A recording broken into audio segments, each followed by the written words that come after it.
آپ کے سوالات ہیں انشاءاللہ الرحمن ویڈیو کی شکل میں آج سے ہم آپ کے سامنے پیش کرنے جا رہے ہیں۔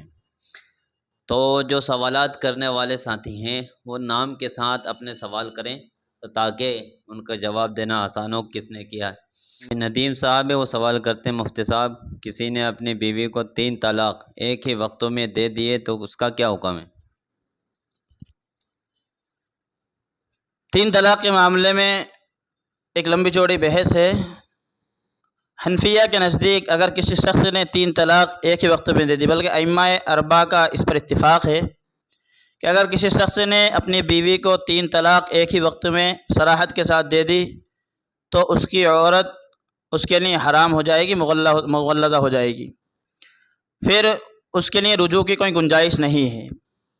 لیکن طلاق اور جمعہ اور عیدین کے معاملوں میں جو ہے کہ اپنے قریبی علماء کے پاس جا کر ان کو ساری وضاحت الفاظ کے ساتھ بتا کر ان کے ساتھ رجوع کیا جائے اور کیفیت ان کو ساری بتا دی جائے کہ ہم نے کس طرح کے الفاظ استعمال کرے تھے اور اپنی بیوی کو کیا بولا تھا۔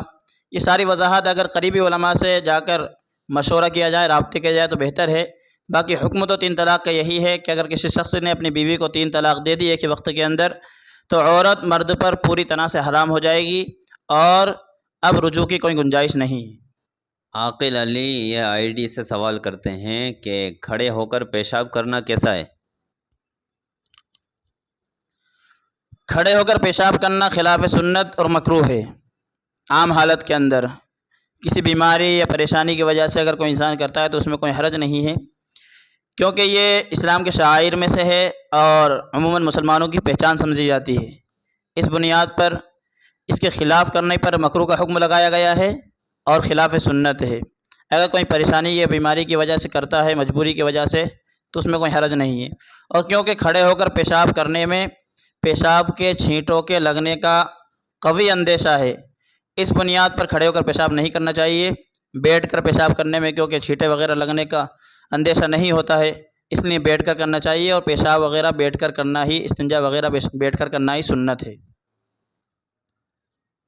ٹھیک ہے انشاءاللہ الرحمن آپ کے جو مسائل ہیں ان کا جواب ٹھیک آپ کے پاس پہنچ گیا ہوگا، امید ہے۔ تو آئندہ بھی اپنے نام کے ساتھ سوال کریں اور سوال اس ترتیب سے کریں کہ زیادہ لمبا چوڑا نہیں ہونا چاہیے، شارٹ کٹ میں آپ سوال کریں، انشاءاللہ سمجھ کر اس کا جواب صحیح دے دیا جائے گا۔ السلام علیکم ورحمۃ اللہ وبرکاتہ۔